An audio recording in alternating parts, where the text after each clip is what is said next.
What's going on, y'all? Definitely want to come today and talk to y'all about opportunity costs. I feel like that's really important for any investor or just anyone, investing money or just buying things in general. It's really important to, know how you're spending your money.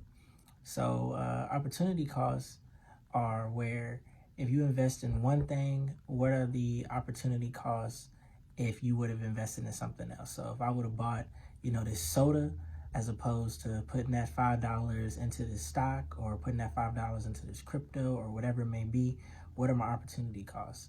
So, what was the difference between the actual return on investment that I got on my money, if any, as opposed to what I could have got on my money?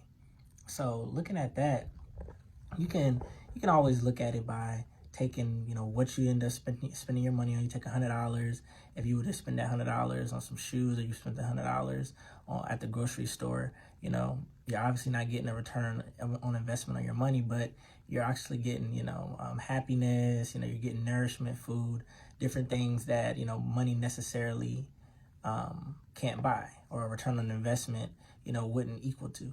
So you can look at those things, and then you can also look at how if you were to put that money in a savings account that's paying 0.06% interest, if you're putting it to a bond that's paying like one, stock market on average around 10% a year, and then if you're putting it in options or crypto or real estate or whatever it may be, and then you can look and see what that $100 would have got you, or that $1,000, or you just adjust it to however much money you're putting in.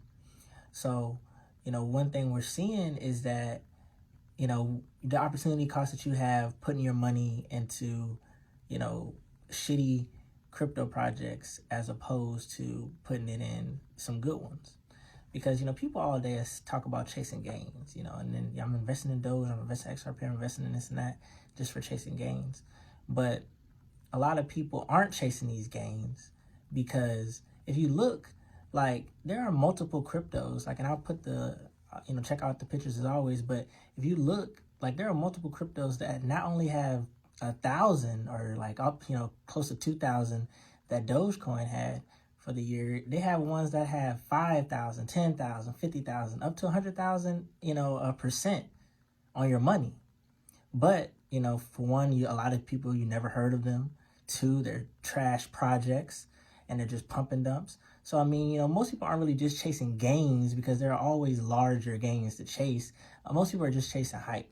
What's going on in the news, what's going on into the media, and that's why it's always on you, because you can't blame whoever, me or whoever you listen to, or Elon Musk or any of these people for how your investments turn out, because at the end of the day, that's on you, and it's on you to calculate your ROI. It's on you to calculate your return on investment. It's for you to calculate your internal rate of return, and it's on you to calculate your opportunity costs. There's no one. I mean, there's calculators out there. There's multiple ways to do it. We're in the age of information. You have Google, you have Yahoo, Safari, whatever.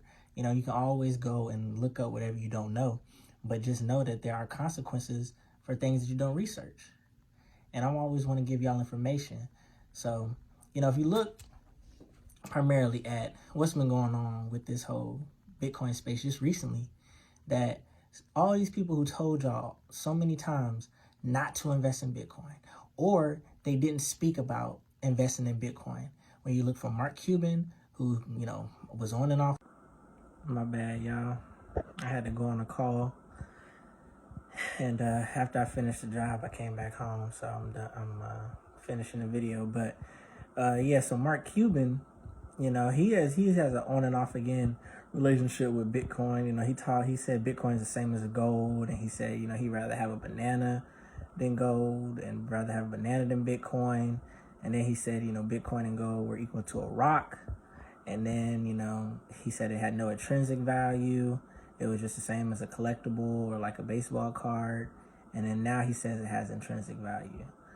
And then he said then he released his wallet, and he said that he's been holding crypto, Ethereum, all that. He never sold any of it. He's been holding it for the long term.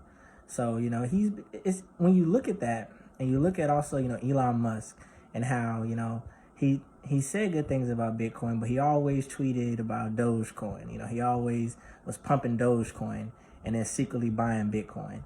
And then he just, released and said, told everybody, basically, not everybody, but he told the big hodlers to dump their Doge. And when you see these different things, you have to be warning signs, because you'll see that these people will detract against, the crypto that they want to invest in. So they'll get you and other people to dump it and get out of their positions in these cryptos. Then they'll buy into it. And then they'll start tweeting about it, start talking about it, and start pumping it so that way you can pump their bags. But the biggest thing about crypto, the biggest thing about this blockchain space is that blockchain isn't new. It's been around. It's just the way that they're using it now is different. Crypto isn't new. It's been around. It's just the way that they're using it and what they're trying to do for the future is different. And you have opportunity to be ahead of that. Like, I've been talking about, Bitcoin on my channel since it was like 10,000. And I know people who've been talking about it, way longer than me. You know what I'm saying? And even after me, there's people who've been talking about Bitcoin. Even at the same time, there's people who've been talking about Bitcoin and telling you about it. So it was 10,000, 15,000, 20,000, 25,000. Now we at all-time highs. And yet, you're still investing in Doge. And you saw the Doge dump to like 4 cents on Monday. It's at around like 5.2 cents right now. And that $100 that you invested, that $1,000, that $50, that $500 that you invested in Doge, XRP, or Game or whatever, what is the opportunity cost on that? Because we saw Bitcoin hit a new all-time high. Ethereum hit a new all-time high. Chainlink hit a new all-time high. Synthetics hit a new all-time high. Binance Coin hit a new all-time high. We see all these good projects that have utility, that have a future, hit all-time highs, and yet you want to invest in, these trash projects that are just pumping them, so they're going to constantly fluctuate. Now, can it go back up? Because, Elon Musk tweeted out and he wanted people to dump on it. A lot of people dumped it. And then, he's going to probably buy in and pump it back up some more before dumping it again. And, I hope y'all are paying attention. I hope that some of y'all that were just looking to trade it and make your gains, I hope y'all got y'all gains and got out. The other people, I hope that y'all, I hope y'all are learning lessons. Because opportunity costs on your money, having your money held up and locked up in one place when it could be working for you in another, it's just going to be something that you have to learn as an investor. It's going to be something that you're going to maybe have to take an L on along the way to get better. Because, we don't know how any of these are going to go. Everything's speculative. We can't tell how the future is going to hold, but you can make an educated guess as opposed to doing a shot in the dark. You can look and see, okay, Bitcoin is actually something that's going to be, a store of value for the future. Ethereum is going to be the base layer protocol for the new internet. And then you're going to have all the things that are built on top of it. Aave, Maker, Graph, Chainlink. Look into these look into these other projects. Look into these actual projects that have actual utility. Polkadot. Look at these projects that are actually going to be doing something in the future, actually going to be around 5 to 10 years and actually have value, But always look at your investments. I use that for everything, If I'm about to buy, something at the store, if I'm about to, make a big purchase, as opposed to purchasing something that, I may like, but may only last me a day or may only last me a couple minutes, hour, whatever, or I could invest in something, small that can help my future. Like it all goes together, like opportunity cost and dollar cost averaging, it all goes together because you don't have to put, you don't have to buy a whole Bitcoin. You don't have to buy, a whole Chainlink, one whole coin of Ethereum. You can always put money in. You can always put $5 here, $10 there, $12 there, $13 there, $14 there, $15 there. You can always put small amounts in. So I always say, look at, what's going on, and we see it. I mean, the mayor of Miami, the Motley Fool, Visa, we see a whole bunch of people not only getting into crypto, not only adding it to the balance sheets, but you also have people looking to pay employees, looking to allow people to be able to pay taxes. Like, they have to pump our bags. Like, there's so much money sitting on the sidelines where you go from pensions, because pensions, your 401k, they're all tied to indexes. They're all tied to the stock market or a fund. And a lot of these funds, a lot of these indexes, a lot of these banks aren't making any money because the interest rates are so low. So in the future, when they do decide to put some crypto on their balance sheets, or do decide to invest in some crypto so that they can get some return on investment for their investors, then they have to come pump your bags. They have to come pump my bags from me being in Bitcoin sub 10,000. They have to pump your bags for you being in Chainlink when it was less than $20. You have to pump your bags when you were being in Aave when it was less than $400. Polkadot when it was less than $10.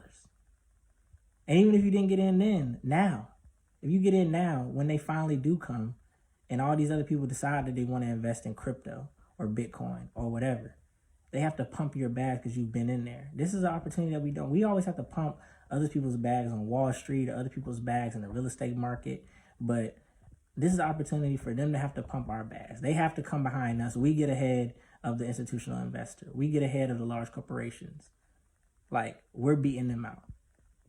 Because all those degrees, all those certifications, all those millions of dollars behind their analysts, and the stuff that we're figuring out, the stuff that we're putting our minds together to come up with, they're not doing it.